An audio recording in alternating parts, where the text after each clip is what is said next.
ఎలా ఉన్నారు? నేనైతే బాగున్నాను. ఈరోజు మన జాగృతి ఫార్మ్స్ సెకండ్ వీడియోలో ఏం తెలుసుకోబోతున్నామంటే అసలు ఈ ఫామ్ ఎప్పుడు స్టార్ట్ చేసాము, ఎలా స్టార్ట్ చేసాము, ఇక్కడ ఎంతమంది వర్క్ చేస్తున్నారు అన్నది తెలుసుకుందామండి.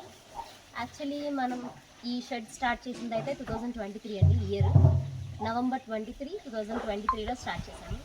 ఆ రోజు ఫస్ట్ బఫెలోని తీసుకొని వచ్చి ఈ షెడ్లో కట్టడం జరిగింది. ఆ తర్వాత 2 డేస్కి మళ్ళీ ఇంకో బఫెలోని తీసుకున్నామండి 25th. ఆ మంత్లో ఇంకంతే, ఇంకా తర్వాత తీసుకోలేదు. మళ్ళీ డిసెంబర్ మంత్లో ఇంకొక 2 బఫెలోస్ని తీసుకున్నాం. అలా ఫస్ట్ 4 బఫెలోస్తో నేను మా హస్బెండ్ అయితే ఇక్కడ తీసుకోవడం జరిగింది. అప్పుడు మేము యూజ్ చేసింది normal chaff cutter and normal super నేపియర్ని యూజ్ చేసాము. అప్పట్లో సూపర్ నేపియర్ అనేది చాలా టాప్లో ఉంది. బఫెలోస్కి ఇచ్చే ఫీడింగ్లో టాప్లో ఉన్న ఫీడ్ ఏది అంటే సూపర్ నేపియర్ అనమాట. అప్పుడు మేము దాన్నే ముందు దాన్ని ప్రిపేర్ చేసుకున్న తర్వాతే షెడ్లోకి గేదెలను తీసుకోవడం జరిగిందండి. ఎందుకంటే మేత లేకుండా తీసుకొచ్చి ఏం పెడతామండి. అలాగే ఫస్ట్ మాకున్నది ఇక్కడ మా ఓన్ ల్యాండ్, ఇక్కడ 1 ఎకర్ ఉందండి. ఆ 1 ఎకర్లో ఇక్కడ ఒక 10 సెంట్లలో మనకి ఇక్కడ షెడ్ అనేది వేయడం జరిగింది. ఫస్ట్ మీరు చూస్తున్నారు కదా, నేను ఉంచున్నది నార్మల్ షెడ్ అనమాట. ఆ పక్కన ఉన్నది మన తర్వాత వేయడం జరిగింది. ఫస్ట్ స్టార్టింగ్ అయితే ఓన్లీ ఈ షెడ్ మాత్రమే ఫస్ట్ స్టార్ట్ చేసామండి. ఆ తర్వాత మిగతా ల్యాండ్ మొత్తం కూడా సూపర్ నేపియర్ని మేము నాటుకోవడం జరిగింది. ఒకసారి అది కూడా చూపిస్తాను రండి.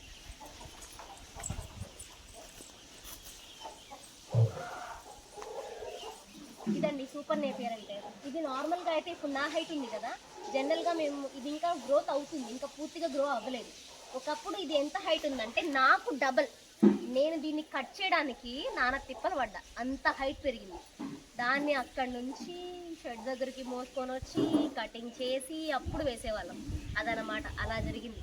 అప్పట్లో ఏంటంటే మాన్యువల్ చాప్ కట్టర్ని యూజ్ చేసామండి. అంటే మాన్యువల్ అంటే ఎలక్ట్రిక్దే, కాకపోతే పాతకాలం టైప్ అనమాట. దాంట్లో మనం మొత్తం అంతా చెదురుమదురుగా పడిపోతూ ఉండేది. మనం కట్ అయిన పీసెస్ అన్నీ కూడా చెదురుమదురుగా పడుతూ ఉండేవి.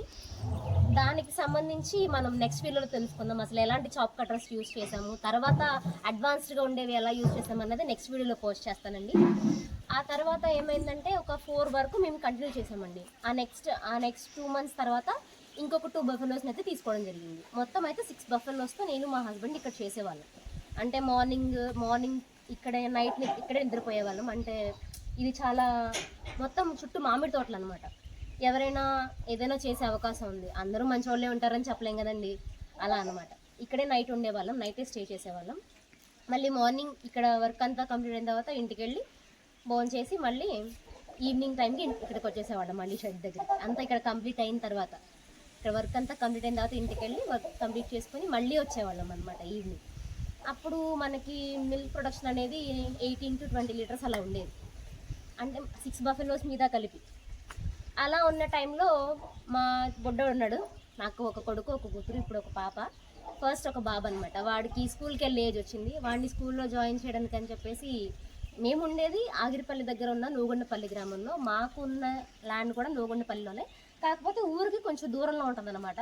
చాలా లోపలికి రావాలి మన షెడ్ దగ్గరికి రావాలంటే. నేను నూజివీడు నారాయణ స్కూల్లో వర్క్ చేశాను. తర్వాత మానేసి ఇక్కడే వర్క్ చేశాను అనమాట.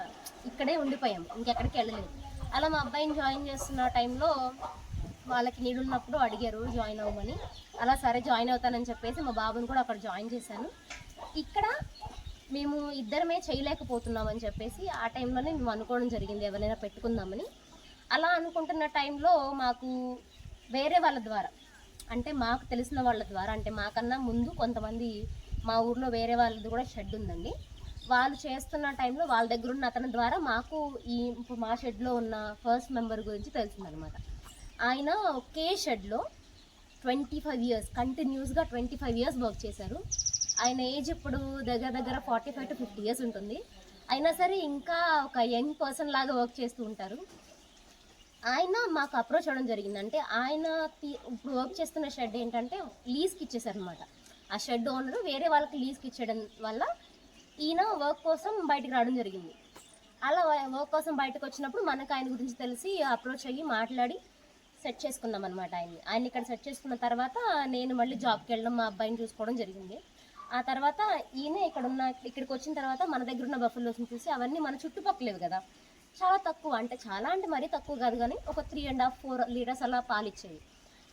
అప్పుడు ఏమైందంటే ఆ అంకుల్ చూసి మొత్తము ఇలా అయితే మనకి షెడ్లో తక్కువ అయితే సరిపోదన్నా, మనకి ఇంకా ఉండాలి, ఎక్కువ పాలిచ్చే గేదెలు ఉండాలని చెప్పారు. అప్పుడు ఏమైందంటే ఈ నాటు గేదెలు అంటే మన చుట్టుపక్కల ఉన్న వాటిని తీసేసి కొంచెం పెద్ద సైజ్ అంటే ముర్రా జాతి బఫెలోస్ అంటారు కదా, ఆ టైప్ తీసుకుందామని అనుకున్నాం.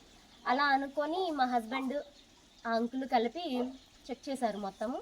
ఒకసారి రాజమండ్రి వరకు వెళ్ళి బఫెలోస్ని అయితే తీసుకురావడం జరిగింది.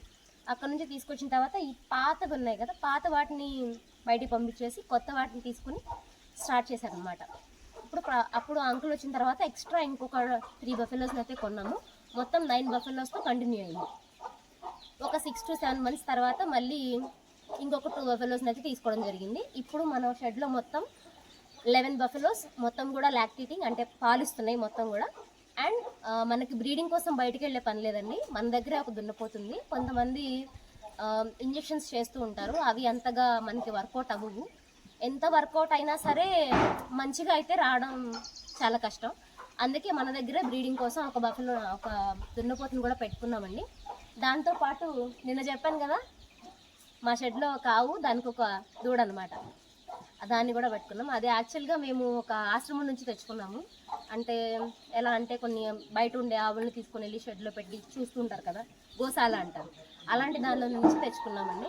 ఇప్పుడు దానికి పుట్టిన పాప ఇది ఇక్కడ ఇలా రన్ అవుతూ ఉంది ప్రస్తుతానికి. ఇక్కడ ఈ అంకుల్కి 11 బఫెలోస్ చూడడము, గడ్డి కోయడం ఇదంతా సరిపోవట్లేదు కాబట్టి అంకుల్తో పాటు ఇంకొక పర్సన్ని కూడా, అంటే అంకుల్ వాళ్ళ అల్లుడు గారు అనమాట, ఆయన్ని కూడా తీసుకురావడం జరిగింది. వాళ్ళిద్దరూ ఇక్కడ వర్క్ చేస్తూ ఉంటారు. ఒకళ్ళు ఫామ్ చూసుకుంటూ ఉంటే ఇంకొకళ్ళు గడ్డి తీసుకురావడం, కటింగ్ చేయడం, గీదెలకు వేయడం అనేది చూస్తూ ఉంటారు. అంటే మనకి ఒక డాక్టర్ కూడా ఉన్నారండి, కంటిన్యూస్గా ఆయన్నే అప్రోచ్ అవుతూ ఉంటాం మనము, వెటనరీ మొత్తము ఆయనే చూసుకుంటూ ఉంటారు. ఏదైనా ప్రాబ్లం వచ్చినా, ఏదైనా చిన్న చిన్నవి ఏమైనా కావాలన్నా, దూడపిల్లలకి డివోమింగ్ అలాంటివి ఏమైనా చేయాలన్నా ఆయనే చేస్తూ ఉంటారు.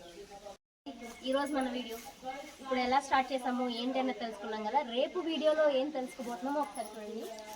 ఉంది కదా, ఇదేనండి మన ఫస్ట్ చాప్ కటర్. అసలు దీన్ని ఎప్పుడు తీసుకున్నాం, ఎలా తీసుకున్నాం, ఇవన్నీ కూడా రేపటి వీడియో తెలుసుకున్నాం. అలాగే ఇప్పుడు ప్రజెంట్ ఏం యూజ్ చేస్తున్నాం కూడా తెలుసుకున్నాం. మన వీడియో నచ్చితే లైక్ చేయండి, అలాగే మన ఛానల్ని సబ్స్క్రైబ్ చేసుకోండి. అన్నీ కూడా కంటిన్యూస్గా వస్తూనే ఉంటాయి. Thank you, bye.